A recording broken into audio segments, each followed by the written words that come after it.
السلام علیکم، میں ہوں ڈاکٹر حسین جاوید اور آپ دیکھ رہے ہیں میرا ڈیجیٹل چینل۔ عمران خان نے بہت پہلے کہا تھا کہ میں نے رلاؤں گا، مگر اب وہ جیسے کہہ رہا ہے کہ میں نے تھکاؤں گا، اور ایسے تھکا رہا ہے کہ نہ صرف حکومتی ارکان لندن والی قیادت زچ ہو چکی ہے بلکہ ان کے حواری صحافی بھی حواس باختہ ہو چکے ہیں۔ کہتے ہیں مارچ اتنا لمبا کیوں ہو گیا، پہنچ کیوں نہیں پا رہا، ٹھوس ہو گیا، لانگ مارچ ہو گیا، لانگ مارچ لانگ ہو گیا، سلو ہو گیا، بلا بلا بلا بلا۔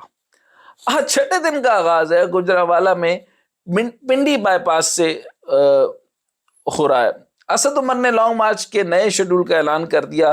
مارچ 11 نومبر کو اسلام آباد پہنچے گا، یعنی کپتان زچ کرنے کی پالیسی پر عمل پیرا ہے۔ ادھر اسلام آباد میں صورتحال یہ ہے کہ اسلام آباد پولیس کے اہلکار ڈیوٹی سے غائب ہونے لگے، جس پر 2 درجن سے زائد اہلکاروں کو برطرف کر دیا گیا۔ رپورٹ کے مطابق ان اہلکاروں کو پی ٹی آئی کے لانگ مارچ کے پیش نظر ریڈ زون سمیت مختلف مقامات پر تعینات کیا گیا تھا۔ برطرف کیے جانے والوں میں کانسٹیبل اور ہیڈ کانسٹیبل شامل تھے۔ ایسا لگتا ہے کہ جیسے عمران خان کا مارچ محمد علی کلے جو تھے اور ان کی طرح وہ باکسنگ رنگ بن گیا ہو، جہاں عمران خان نے حکومت کو پورے رنگ میں گھما رہا ہے اور نہ خود قریب آتا ہے نہ آنے دیتا ہے، بس زچ کیے جا رہا ہے۔ پہلے آئے روز جلسہ کرتا تھا مگر لانگ مارچ کی تاریخ نہیں دیتا تھا، اب لانگ مارچ تو شروع کر دیا مگر اتنا سکون سے آگے بڑھا رہا ہے کہ ادھر اسلام آباد میں پولیس انتظار کر کر کے تھک گئی، اور وزیر داخلہ رانا ثناء اللہ جو پوری تیاریاں کر بیٹھے تھے زچ ہو رہے ہیں۔ اب اچھا زچ ہی ہونا ہے کہ وہ آ جائے بھائی، لانگ مارچ ہے کہ پہنچنے اور ختم ہونے کا نام ہی نہیں لے رہا۔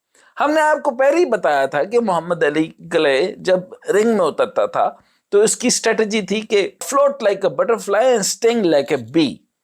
اب سٹنگ کا تو ٹائم وہ کب آئے گا، وہ ویٹ کر رہے ہیں کہ سٹنگ کر بھی لے بھائی، یہ ہمیں ڈس لے، کچھ کر دے، لیکن اب گجرانوالہ جو ہے وہ نہیں ہو رہا۔ پہلے اس نے 10 سے 12 کلومیٹر کا کہا تھا، اب وہ میرے خیال میں کچھ عرصے میں آپ سن لیں گے وہ سفر 5 کلومیٹر سے آگے نہیں بڑھ رہا، تو اب وہ کرتے رہے کیا کرنا ہے۔ چنانچہ یہ جو اسٹریٹجی بن رہی ہے یہ محمد علی کلے والی ہے، یعنی وہ اپنے مخالف کا خوب امتحان لیتا تھا، اسے خوب تھکاتا تھا اور اس کے حواس پر طاری ہو جاتا تھا۔ اچھا، محمد علی کلے کی زندگی بھی واقعات سے بھرپور تھی۔ ہوا کچھ یوں، جب امریکہ کے ویتنام سے جنگ چل رہی تھی تو ہر امریکی کے لیے ضروری قرار دیا گیا کہ ویتنام جنگ لڑنے جائے، لیکن محمد علی نے جنگ میں جانے سے یہ کہہ کر انکار کر دیا کہ میری ویتنام سے کوئی لڑائی نہیں۔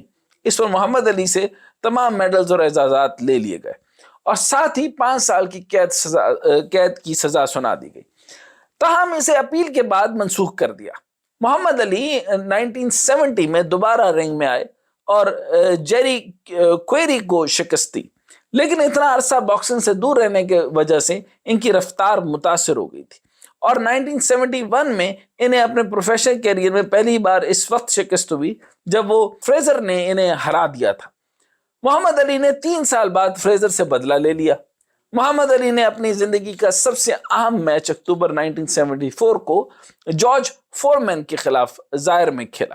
بہت سو کا خیال یہ تھا کہ علی جیت نہیں پائیں گے، اور کچھ تو یہ بھی کہتے نظر آئے کہ محمد علی کی زندگی خطرے میں ہے، لیکن بھرپور مقابلہ ہوا اور مقابلہ 8ویں راؤنڈ تک چلا گیا، اور 8ویں راؤنڈ میں محمد علی نے خود سے کہیں طاقتور حریف کو ناک آؤٹ کر دیا۔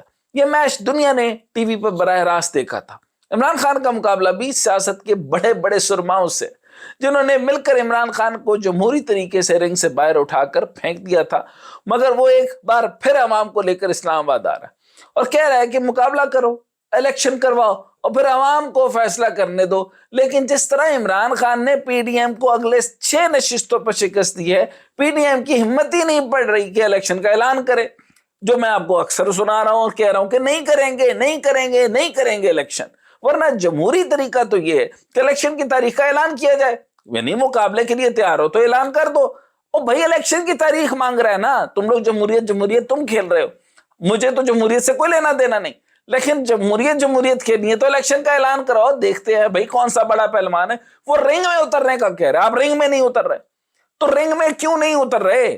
پھر جب وہ رنگ میں اترنے کے لیے آپ کے قریب آ رہا ہے پھر آپ انتظار کرتے جائیں میں بتا رہا ہوں کہ آپ کو انتظار کرتے کرتے کلر کا ہار تک بھی نہیں ملنے لگا، وہ آپ کو، وہ 5-5 کلومیٹر آپ انتظار کرتے رہیں گے اور لوگ بڑھتے چلے جائیں گے. لوگ سارے جو ووٹر نہیں بھی تھا، کبھی کسی نے ووٹ نہیں بھی دیا تھا، یہ میں نے بہت عرصہ پہلے بتایا تھا کہ جب خان صاحب شروع کیے تھے تب 1 کروڑ ووٹ بڑھایا انہوں نے. پھر ووٹر ٹرن آؤٹ کے اندر تقریباً اس ٹائم پر جتنا پہلے ٹرن آؤٹ تھا اس کا 3 گنا اب ٹرن آؤٹ انہوں نے کریٹ کیا ہے. He is a creator of the voter turnout. اس سے پہلے تو کوئی نکلتا ہی نہیں تھا، ووٹ دیتا ہی کوئی نہیں تھا. بہرحال اب الیکشن کی تاریخ کا اعلان کیا نہیں جا رہا. اس کے بعد عبوری حکومت بنے تاکہ تمام سیاسی جماعتیں اپنا منشور لے کر آئیں، عوام میں جائیں اور عوام فیصلہ کرے کہ کس کا منشور ان کے لیے فائدہ مند ہے. یعنی آپ کا ٹوٹل سبجیکٹ جو ہے وہ الیکشن کا اعلان، اس کے بعد جو گورنمنٹ کا جو انٹرم گورنمنٹ آنی ہے، اس کے بعد ساری پارٹیز میدان میں آ جائیں. تو اس میں پرابلم کہاں آ رہا ہے؟ وہ تو یہ کہہ رہا ہے کہ نہیں کرائیں. اس کا مطلب ہے کہ وہ یہ چیز مان چکے ہیں کہ الیکشن اس نے جیت جانا ہے. اور پھر منشور لے کر آ جاؤ نا. آپ منشور پہ محنت کریں، تھنک ٹینکس بنائیں، ساری پارٹیز جو ہیں وہ الگ الگ منشور اپنے تیار کر کے لوگوں کے سامنے بانٹنا شروع کر دیں، اس پہ محنت کریں اور رنگ پہ اتریں. اچھا، اب بات یہ ہے کہ یہ عمران خان کو بھی سمجھنا ہوگا کہ بغیر کسی تگڑے منشور اور پالیسی کے اگر وہ 2/3 میجورٹی لے کر حکومت میں آ بھی گئے تو وہ پرفارمنس نہیں کر سکیں گے. اچھا، یہ بات جو میں ابھی ان کے لیے کر رہا ہوں، یہ میں اب سے نہیں کر رہا، بہت پہلے سے کر رہا ہوں کہ performance is the best revenge, اور democracy is already a biggest revenge been taken. Democracy نے تباہ کر دیا عوام کو، ڈیموکریسی نے برباد کر دیا. ڈیموکریسی آپ کے رائٹ نہیں دے سکی، سول لا نہیں ہو سکا، آپ کو جلد انصاف نہیں مل سکا، صاف پانی نہیں مل سکا، معاشی طریقہ کار نہیں مل سکا، آپ نے اے لیول او لیول یا میٹرک تک فری ایجوکیشن آپ نہیں دے سکے. یہ ساری باتیں ہو چکی. خان صاحب کو یہ کرنے دیتے. اگر آپ 3.5 سال پر اس کو نہ فارغ کرتے تو وہ بری طریقے سے فارغ ہو گیا تھا پرفارمنس پہ. لیکن یا تو اللہ نے اسے بچایا یا پھر جس نے بھی بچایا وہ بچ گئے. وہ بچ گئے تو اب صرف اور صرف گیم جو ہے وہ یہ سرکس بن چکا ہے. یہ ڈیموکریسی کو میں ہمیشہ سرکس کہتا ہوں. اور جب سرکس کے اوپر بات کرتے ہیں پھر آپ مزہ لیں. مزے کے اندر یہ آ رہا ہے، بڑا مزہ آ رہا ہے کہ 13 جماعتیں، ساری قوتیں ایک طرف، وہ کلہ ہی کافی ہے. میں سمجھتا تھا مذاق کر رہا، لیکن وہ مذاق نہیں کر رہا، وہ کلہ ہی کافی ہو گیا. بہرحال اس ملک کا سب سے بڑا مسئلہ معیشت ہے، مگر بدقسمتی سے ملک کا سب سے بڑا مسئلہ سیاست بنا دیا گیا. معیشت دن بدن گرتی جا رہی ہے. جو بھی آتا ہے نئے قرضے لے کر پرانے قرضے ری شیڈول کروا رہا ہے، اور بڑا کارنامہ کوئی انجام نہیں دے پا رہا. انتخابات کا وقت قریب آتا ہے تو انہیں قرضوں سے سبسڈیز دے کر ووٹرز کو خوش کرنے کی کوشش کی جاتی ہے. پھر نیا الیکشن، پھر نئی حکومت، اور پھر وہی شور خزانہ خالی ہے. یہ ہے آپ کی ڈیموکریسی، یہ ہے آپ کا ٹوٹل ڈیموکریسی کا لب لباب. اور یہ سارا نظام جو ہے یہ کب تک چلے گا؟ اس ڈیموکریسی کے اوپر سوچنا ہے. ہم ریفارمز کے اوپر سوچ رہے تھے، ہم سوچ رہے تھے کہ اس کے اوپر جو ہے وہ ریفارمز کمیشن بنائیں گے. 3.5 سال کے عرصے کے اندر جہاں جہاں ٹیکس ریفارمز ہوئے، جہاں جہاں ایف بی آر نے بہتری کی، جہاں جہاں باقی معاملات ہوئے، وہ وہاں پر دیکھا گیا اور ریفارمز کی کوشش ہونے شروع بھی ہوئی تو لوگوں نے بڑا سراہا. لیکن ریفارم ہو ہی نہیں رہے. آپ ساری عوام کو ریفارمز کے لیے جانا چاہیے. بہرحال پھر نئی حکومت اور پھر نئے قرضے، یہی چلتا رہے گا کیا؟ عوام کو پھر کسی ٹرک کی بتی کے پیچھے لگا دیا جائے گا. یہ تماشا آخر کب تک چلتا رہے گا؟ اور حد تو یہ ہے کہ جمہوریت اور پارلیمانی نظام کی حمایت کرنے والے خود کسی بھی حکومت کو اپنا عرصہ پورا نہیں کرنے دیتے.